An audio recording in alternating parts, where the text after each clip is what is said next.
All right, welcome everyone. Today for a guest, we have Joey Okesson here, and he is actually a professional snowboarder. So welcome, Joey.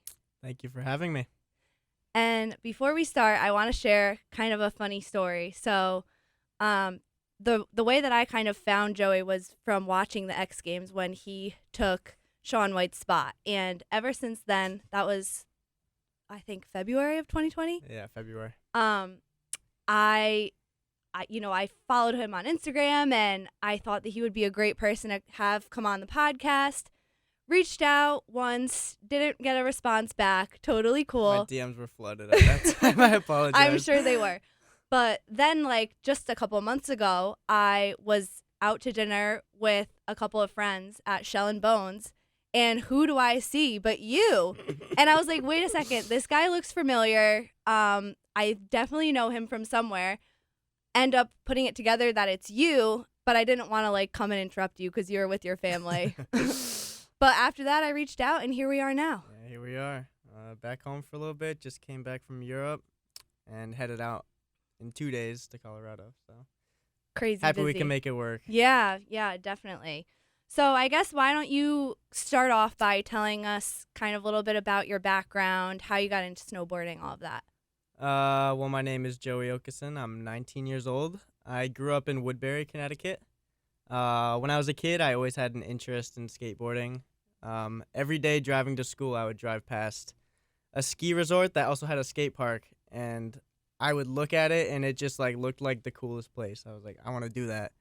My mom would never take me because she heard that the owner was crazy, and I don't know, she never took me there. And yeah, so I would drive past that place every day, and then my grandmother ended up getting me a Spider-Man backpack, and it had a skateboard attached to it. It was like a Spider-Man skateboard. And I started using that, fell in love with it, and every year the school that I would drive past the skate park every day growing up, they took a ski trip up to Vermont, to Bromley. And my parents were like, all right, you'll ski. My parents weren't really big skiers. All my friends were skiing, so that's kind of just what I gravitated towards by force. And then I got up on the hill and I would watch people snowboard, and I was like, that looks way cooler. Like I don't want to ski. Yeah. So when I was, I think, 8 years old, my mom got some free snowboard lesson from work at Ski Sundown in New Hartford, Connecticut. And so we went, we tried it, me, my mom, my dad. They were both terrible, and I wasn't that great either, but I loved it. And ever since then, I just told my mom, like, this is what I want to do. And so her friends, they would go up to Okemo Mountain in Vermont. They all had condos up there. Her boss at the time. And so my mom was like, okay, like, he wants to snowboard. Like, my boss is up there. I can spend time with her, kind of like, build a better connection with my boss. Right. And my kid wants to snowboard. So she kind of impulsively bought a condo right at the base of the mountain at Okemo. Oh, wow. And she started researching, like, teams. We didn't even, like, know it was a real thing. And she found out about Okemo Mountain School, and they do a weekend program. And so I started doing the weekend program starting at 9 years old, and ever since then, that's when it started. And so would this be like throughout the entire winter you would be snowboarding? Every weekend, my mom Wow. and my dad, they would switch off, but my mom drove 3 hours all the time. There, 3 hours there, 3 hours back. Yeah. Just for the weekend. Wow. Like, we did not spend a single weekend in the winter at home. It was going to Vermont. Wow. And I'm actually pretty familiar with Okemo, too, because I have a friend who used to have a house there. Actually, they just sold it last year. But I love Okemo. It's a great mountain to go on. And I recently started snowboarding probably like 5 years ago. But I kind of fell into the same trap that you did. At first, all of my friends were skiers. And so my friend who owns the house on Okemo, takes me to the top of the mountain, first time ever skiing, and just expects me to be able to do it. And I had a horrible time. And after a couple times of doing that, I decided to switch to snowboarding. It just felt more natural to me. So I really enjoy snowboarding. I'm actually going this weekend to Stratton. Fun, nice. Yeah. Nice. Yeah, snowboarding's the best. I love it. So I guess can you talk a little bit about when you started like traveling and getting more competitive with snowboarding, when you started competing and all of that? So as soon as I started the weekend program at Okemo Mountain School, they kind of just like pushed you into competing. So there's this thing called USASA, and it goes around. There's regional snowboard events, and then if you do well at the regional ones, you go to nationals every year at the end of the year in Colorado. And I really didn't have a choice. I like did not get into snowboarding because I wanted to go compete and like go to the Olympics. Like that was like you were not kind of a just thought. doing it for fun. I just loved it. It was so much fun. It was like skateboarding. It was a way to express myself and, have fun, progress at something, explore the outdoors. Like I loved it. And being placed into competition right away, it was just kind of what I did. And so I would do the regional events. Getting to nationals wasn't too difficult. Like most people went. Most people went. And so I went to nationals the first year competing. I think I got like 7th. Wow. And from there, I was like, okay, there's like a lot of other good kids. And how many people go to nationals? Probably I was in the 8 to 9 group. I would say like 60 kids maybe. Okay. From all across the country. So like Colorado, Mammoth Lakes, California. Those were like the 2 spots for where the good kids would come. And I would snowboard in Vermont all year with my friends. Go out there and be like, oh my God, there are a lot of other good kids out there. And I'd say from like 9 to 13, 14, same thing, just weekends. My school at the time, we would have the whole month of March off because I went to a boarding school or a private school as a day student. There were a lot of boarders there, international, so we would have a month off of school and they would fly home. And so this whole month, it was March, like the best time of year to snowboard. Yeah. Would just get to go up to Vermont. I would stay with a host family and just snowboard every day, and it was great. Wow. And yeah, when I was 12, my mom sent me on my first trip besides nationals. It was to Colorado in December, and I broke my leg, broke my tib and fib, so clean in half. I was 12. I was so bummed. Wow. I had to fly home. They couldn't put a hard cast on it because it was still swollen. They needed like a week, so I had a soft cast. It was terrible. Fly home like that, and I bet that was my first trip besides nationals. And my mom was like, "Oh God, like I don't know if I don't know what I'm getting into here." Yeah. And I'd say when I was 14, I started traveling, outside of nationals. So nationals every year was like the one time I'd get to go out west. The conditions were way better. Got to snowboard with better snowboarders. That was like the trip. And then once I was like 14, started traveling to Rev Tours. That's like a higher up from nationals.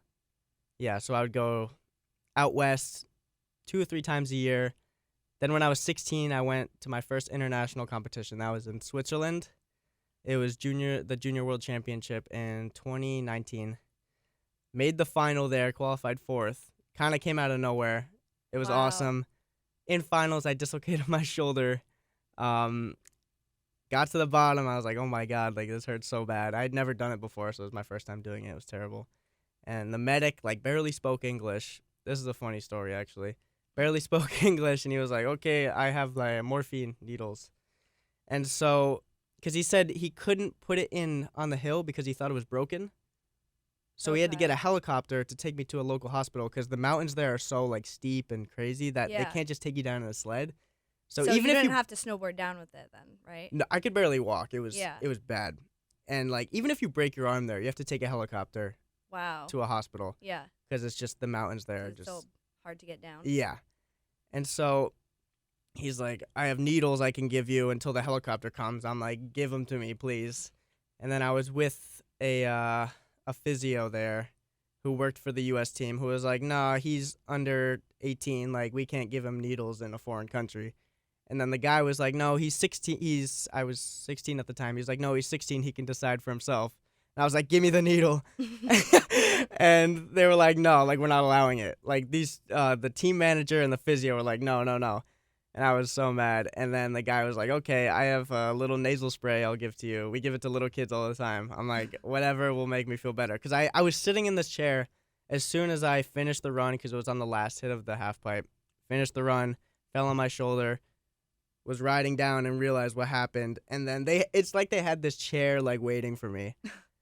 My team manager and physio were Yeah. just like waiting for me. It's like, I don't even know. It was crazy. They were like almost expecting something to happen. I don't know. Yeah, Yeah. it seemed like that. It worked out perfectly. But I sat in this chair, and this guy gives me this nasal spray, and my coach comes down, and then the team manager helped me get up, and I just like passed out. Like was walking with them and just like passed out. Oh my god. I don't know what they gave me. I feel like Yeah. it was like Narcan or something crazy because it was a nasal spray and it made me just completely pass out. Yeah. And I woke up, was on the ground, and they got a sled for me to take me to the helicopter. So I've never been in a helicopter before. Go to this helicopter. They don't speak English. So then I had this PT with me who I just met this trip, and she was so nice. I'm so grateful I had her. Ended up going to the hospital. It was like a 30-minute ride. I don't really remember it too well. Sounds pretty traumatic. Your first injury in a foreign country. First time snowboarding in a foreign country. Yeah, that too. And I just remember giving my phone to the PT. We're in a helicopter, so we have headphones on, couldn't hear anything. Give her my phone and just like tell her to, I'm just like, have the camera app open. Take a picture. And she took a picture of me, but I didn't look at the camera. I was staring off into space, and my eyes are like all weird. It's the funniest picture. Oh, and my yeah, gosh. no one at that hospital spoke English too well. I ended up sitting there for an hour and a half with my shoulder still out. Then they put it back in, and yeah, then I flew What a home 2 days story. later. What a story. Yeah, but that was my first time going international to snowboard. Wow. Well, that I don't know if we can go any further from here. No, I'm kidding. But wow. Okay. Well, I know that was your first time going international, all of that. But why don't you kind of explain what happened after first competing for the first time in the US and all of that? I know you didn't go the traditional route with high school. Yeah. You went to a different you kind of had a different experience. So why don't you Totally, kind of yeah. go into that a little bit?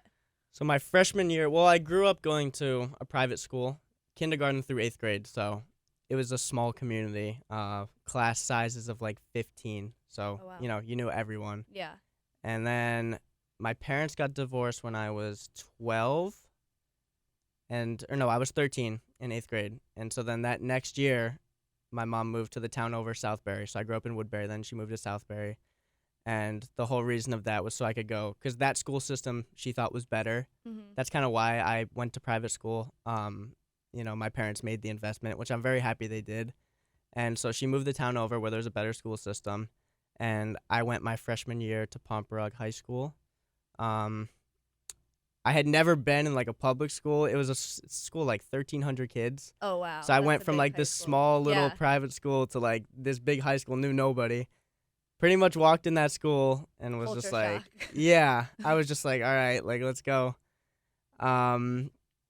Made friends pretty quickly. Had an overall good experience there, but the only problem with that school was that they weren't allowing me to go travel and snowboard. So it was like a state law that you couldn't miss more than 10 days unexcused absences. So I was like, okay, well, that doesn't really work. Yeah. Unless you want to like excuse me for going to snowboard in Colorado, like this is not going to work. And so my mom, we went looking around at schools in Vermont because there are full-time ski academies that kind of cater to those types of people who want to travel and stuff. Mhm. And so we looked at Stratton Mountain School, and that seemed like the best place to go. It was a full-year school, Stratton, Vermont. I was a boarding student there for 2 years. Good experience. Made some great friends. Then my last year, I kind of missed Okemo because going to Stratton, we would ride at Mount Snow. Stratton didn't really have a great park, Mhm. so we drive to Mount Snow every day. Overall, that was pretty fun, but for halfpipe, it wasn't the best environment for me. Okay. So my senior year, decided to go fully online through the University of Nebraska online high school. I don't know how my mom found this. Kudos to my mom because she really supported everything that I do. Still does. But she found this online high school. I guess it was accredited. I don't know. We just started doing it. And so she was like, okay, well, if you're going to do online high school, like, you're not just going to sit in Connecticut. And my aunt, she works for the U.S. Embassy in different countries. She wanted me to come down to Bolivia when I was around 13. my mom was like, I'm not sending him to Bolivia. Yeah. And so she was working in Morocco, which is in northern Africa at the time. And my mom was like, all right, like they really want to have you. So why don't you go there, do your online school, and, go live with them. So I was like, yeah, I'm super down. Crazy. Took a flight to Africa when I was 17, got there and was like, oh my God, like people in like, they call them, I forget what the name, these dresses. It's a Muslim country, so heavily Muslim influenced. Immediate culture shock as soon as I landed. Got out of the airport, there's like stray dogs and cats everywhere. I was like, it looked like Call of Duty. I was like, where am I? Like, oh my God. And so my aunt and uncle came and picked me up, brought me to their house. I lived there. Let's see, I went there in late August of 2019. And this was your senior year of high school? This was my senior year of high school, yeah. So it was like 4 hours of school a day, if I maybe even less. If I put my head down and like did it, it wasn't too much. And I was pretty good about planning my time, so I was able to create some free time. I didn't know anyone there besides my cousin, who is a year older than me. She was a senior in high school as well at the time. And then my younger cousin, Marco and Stella are their names. My younger cousin is a year older than my brother, Tommy, who is just turned 14. So he's a little bit younger than me. Yeah. My cousin's my age, so I'd hang out with my older cousin, Stella, most of the time. And she went to an American school there. She kind of grew up going to American schools in different countries. So it was like an American group of kids. And then in a different country, so they spoke English and everything there. Oh, that's cool. Yeah, and so I went to her school kind of as soon as I got there, and I got placed in like a Snapchat group chat with a bunch of her friends. And before I left, I was like, all right, I want to make myself stick out, so I bleached my hair completely blonde. No way. Yeah, I was like, not that I would stick out already in a Muslim country, right? So I bleached my hair, and I was like Snapchatting all these people. Like, it was a extremely diverse group of kids. And they were like, who is this bleach blonde American kid? Like, what is this? And so I got there and, like, it was greeted by, like, 10 kids and just, like, kind of immediately found, like, friends. Yeah.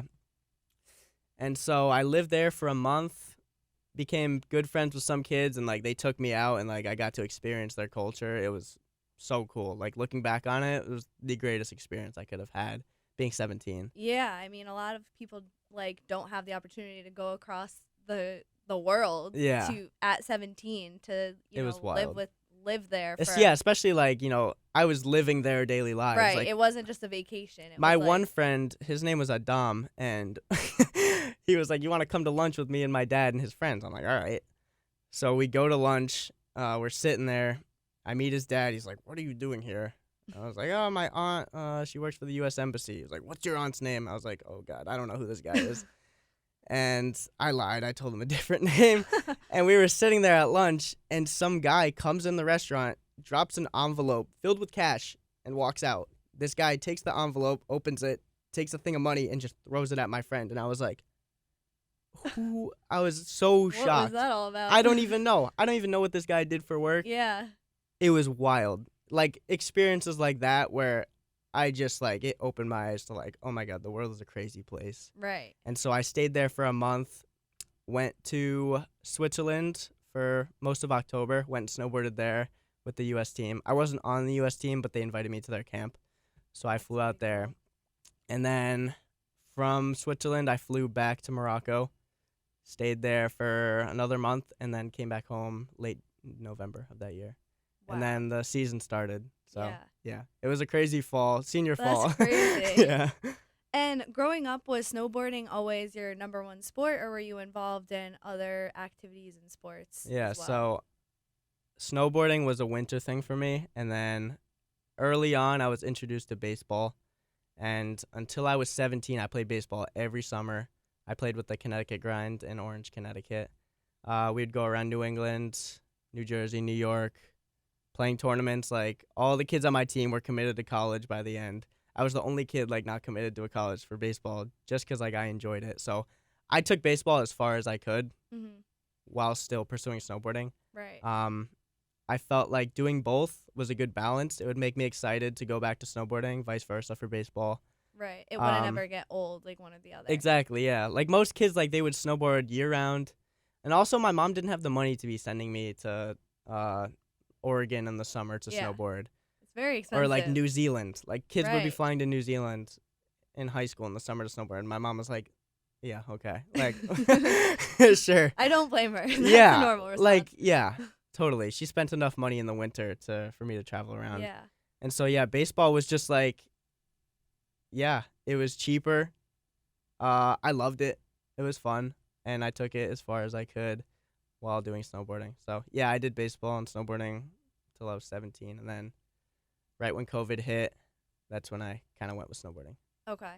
And, like, especially when you transitioned to the snowboarding high school in Vermont, did you, like, think, oh, like, maybe something's going to come of this? Like, maybe I will make it professional and all of that? I didn't think it was going to happen at that school. That's kind of why I switched, because I saw my senior year as, like, my last year of pursuing it, like, actually trying to do it. Okay.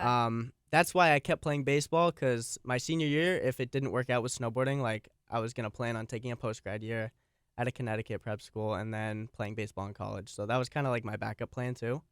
And yeah, pretty much went into my senior year like, all right, like this is it. Like this could be my last year competing. Wow. And it ended up working out. And so explain how it worked out, I guess. Yeah, so I had a pretty good year. Did 2 World Cups, did well in one. And then the last competition of the year was the Burton Us Open, which is no longer. So sad.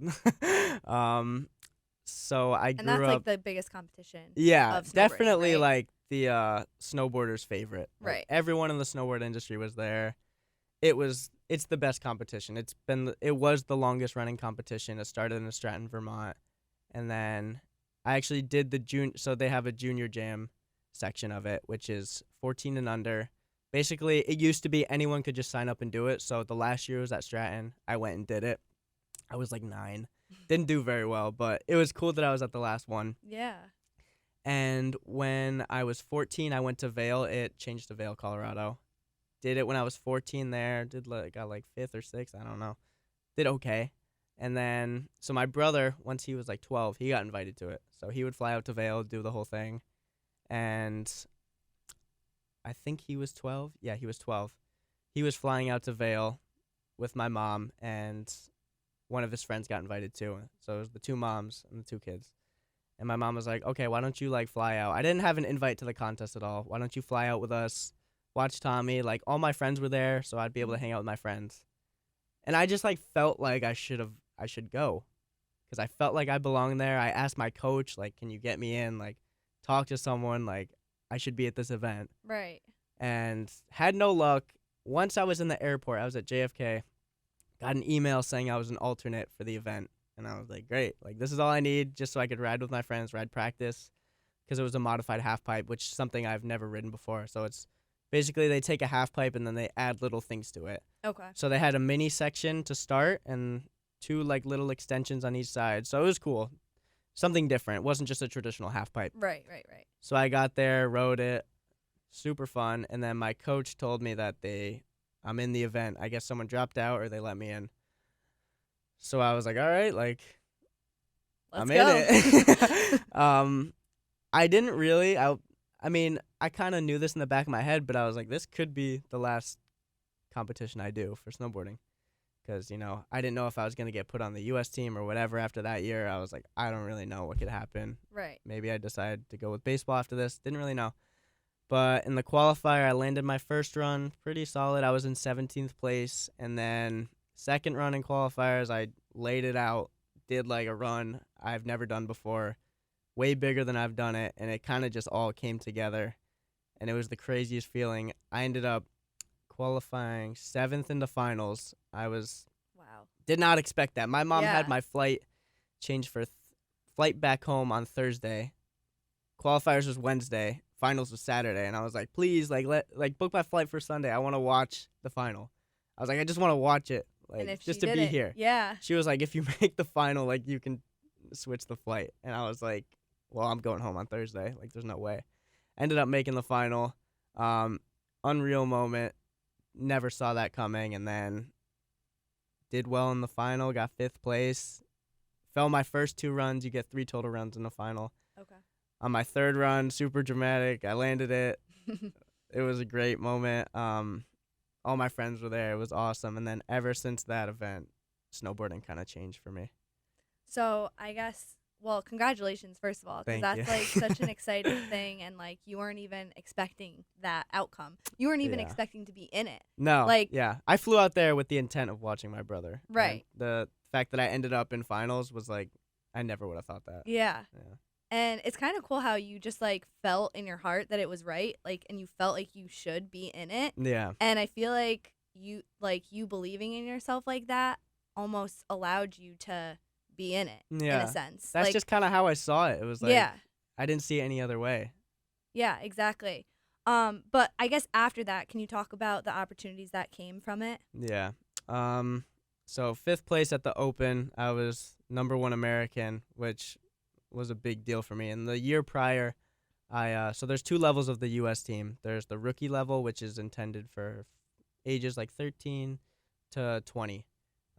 That's like you're showing progress and you're going to end up on the pro team. So the pro team generally has people like 18 all the way through the late 20s. Like Sean White is on the pro team right now. He's 33 or 34.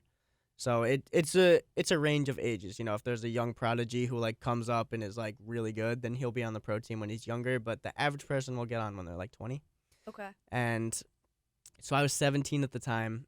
And so the ranking to make the pro team, if you're born in 2002 at the time, was top 30 or top 20 on the world snowboard points list. And I was like 17. And my mom and I are looking at this and we're like, well, they're supposed to add me to the pro team. Yeah.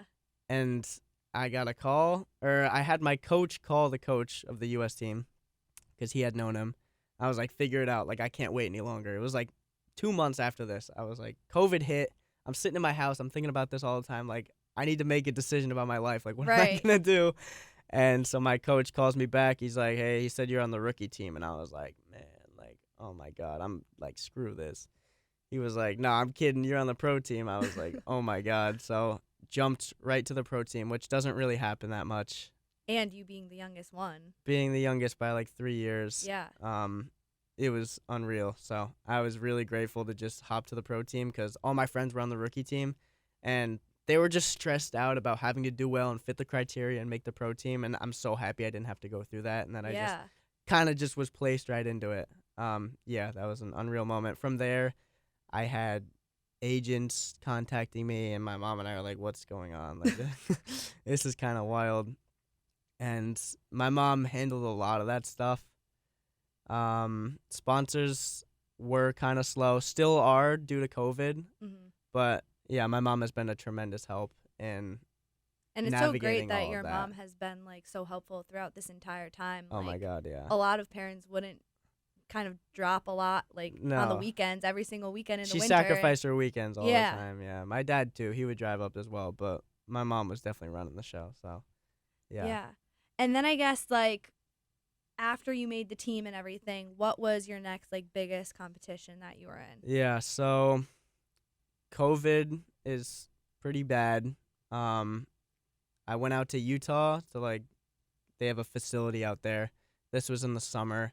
Did all the physical testing, and was just kind of right into it. So went to Switzerland that fall. We had to go to Austria for 10 days to quarantine. We just had to be in Europe for 10 days before going to Switzerland because Switzerland had stricter rules than the rest of Europe.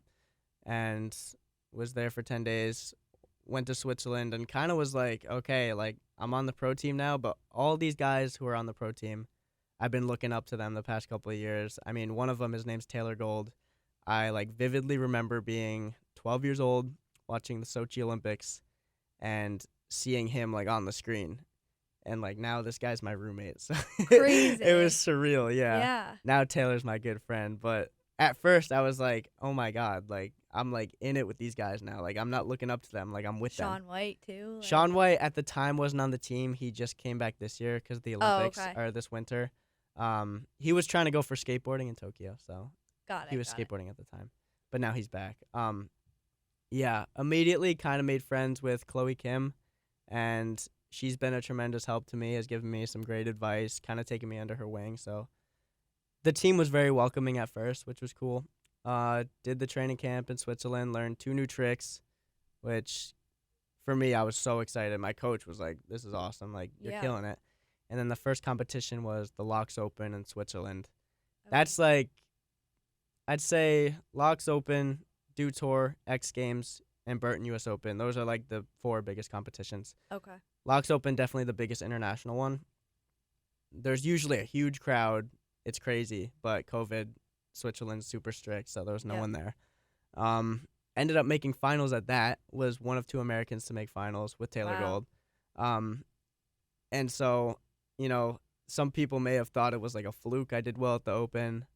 Ended up going to Locks, made finals there, and I was like, all right, like, let's go. Yeah. Ended up falling both runs in finals. I was bummed. I tried a new trick that I just learned like 2 months prior. On my first hit, fell. But regardless, to make finals at that event, it was surreal. I mean, everyone in that final was like top tier pro half-pipe snowboarder. So just to be... Who's probably been doing it for years, where obviously you were doing it for years, but you weren't competing at that level for years. There was one other kid. His name is Valentino Giselli. He's an Australian kid. He kind of grew up. His dad took him to Vermont and stuff. So I knew him from a young age, and he made the final too. So it was like me and this kid like who grew up snowboarding in Vermont together. We were the cool. 2 like young guns, and then everyone else was like established pretty much. So yeah, that was definitely cool. And then you also were in the X Games. That's how I was kind of introduced to you. So can you kind of explain how that all played out? So I had gotten home from Locks, was jet lagged, tired, and I was meeting up with someone in northern Vermont, Sugarbush. So I was at Okemo, driving like 2.5 hours north. I get a call from my coach as I'm like pulling into Sugarbush. He's like, hey, you think you could come to Aspen tonight or tomorrow morning at the latest? I was like, what, am I in X Games? Like, why? He was like, yeah, probably. And I was like, okay. All right, I'm there. So I get there. I tell the person I'm going to ride with, like, hey, like, I just got a call. Might be an X Games, so I got to drive 5 hours home now. Nice to see you for 5 minutes, but yeah, bye. So I go back to Okemo, get all my stuff. I call my mom. I'm like, Mom, like, help me book a flight to Aspen. So we booked one for the next morning.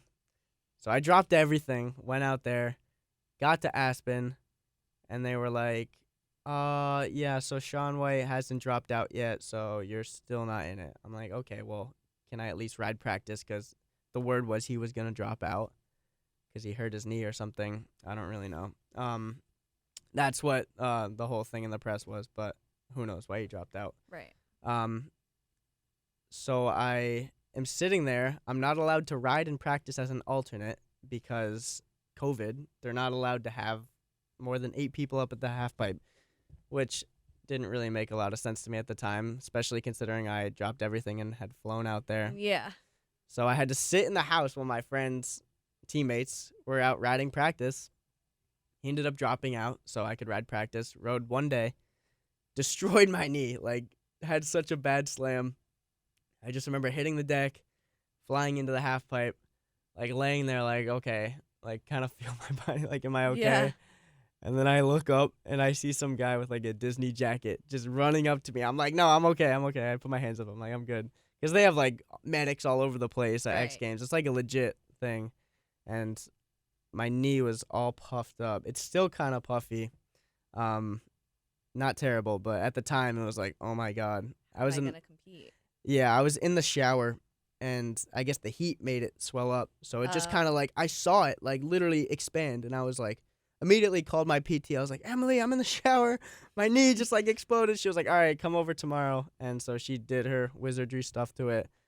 It was okay, but not ideal. And was able to ride and land a run. So I was happy about that. And X Games was funny because to me it was just like another competition. But I feel like that was a moment where like my friends at home, their parents were like, okay, what he's doing is legit. Yeah, exactly. Because it was on ESPN, so people could actually see it and see what I do. And that moment kind of legitimized me to a lot of average people who don't know too much about snowboarding.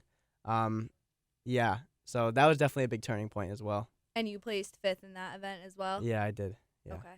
which is still awesome, Yeah. especially considering you like Yeah. weren't even supposed to be there again, and then you also Exactly. like injured Yeah. your knee and all of that. It was a hectic time, and there was no crowd due to COVID. So usually X Games is like packed with thousands of people. Just like there's concerts, there's a lot going on. It's exciting, and there was no one there. The coaches weren't even allowed at the top, so I was at the top alone. Like, all right, like we're good, go. My coaches are waiting at the bottom, and because normally the coaches stay with you at the top, you high five them, and then you drop in. But this time it was like So it was different. so strict, yeah. Yeah.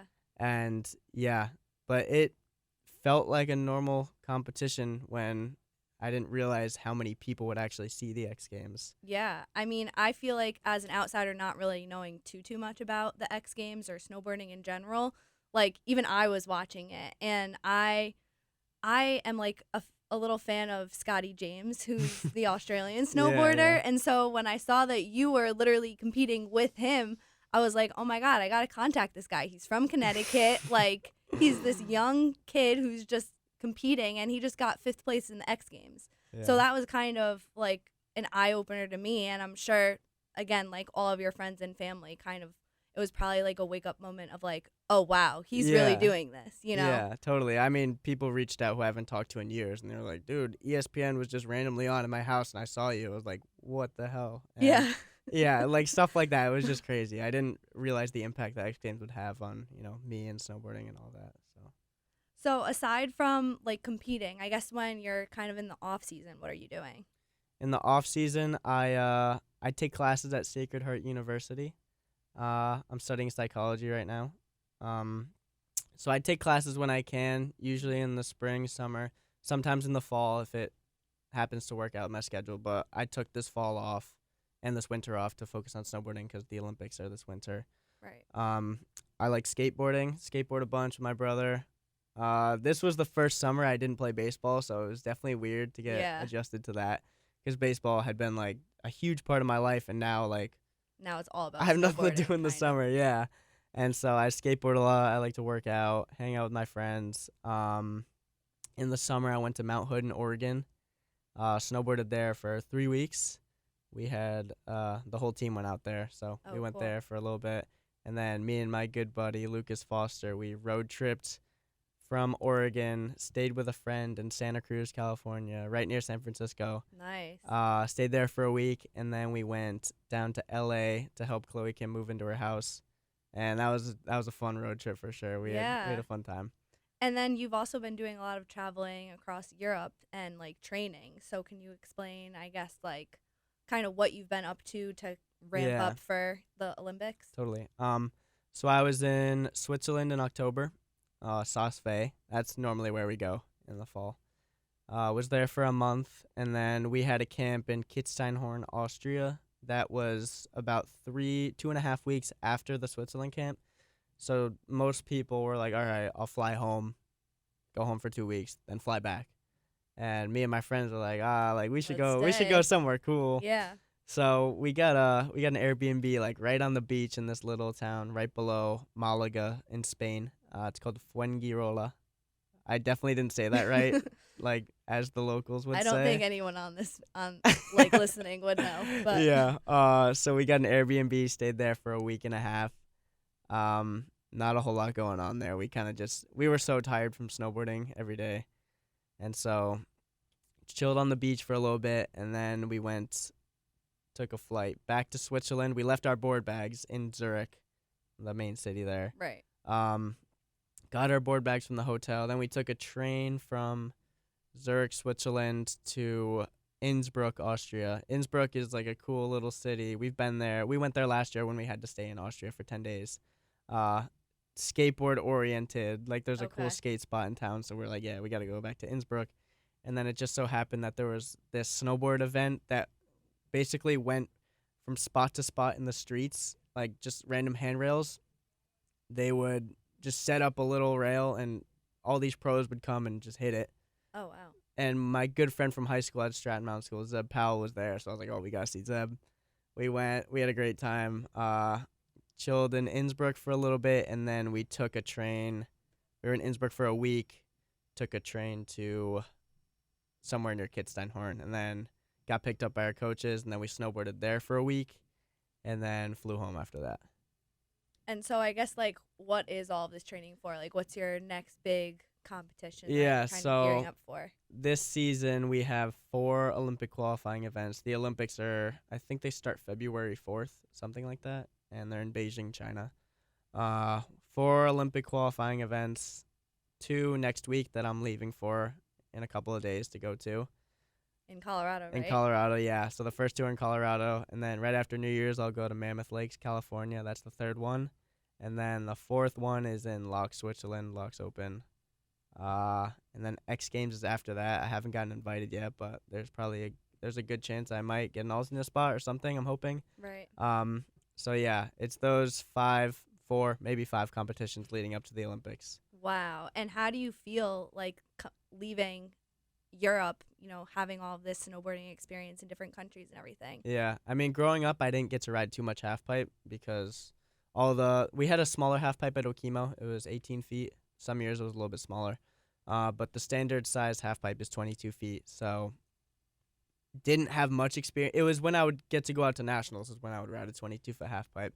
And so the past year, 2 years, I've been traveling, going to Europe, getting to ride in half pipes normally. So after this trip, I mean, I've just been steadily progressing. The more time in a half pipe, the better you're going to get. Yeah, exactly. And I started to take my fitness more seriously over the summer. That definitely made a big impact. But to see where I've come from this time last year to now is like night and day. So just in that, I'm so happy, and I'm excited to compete. I feel a lot better going into this season than I did last. Well, that's super exciting, and especially because, I feel like last season you weren't really expecting much. I didn't know what to expect. 'Cause Yeah. I was just kind of placed right into it, right. as I was at that level when, I did not think I was there yet. Yeah, but now you're, kind of ready for it, Yeah, I feel ready, yeah. I'm excited. You're ready.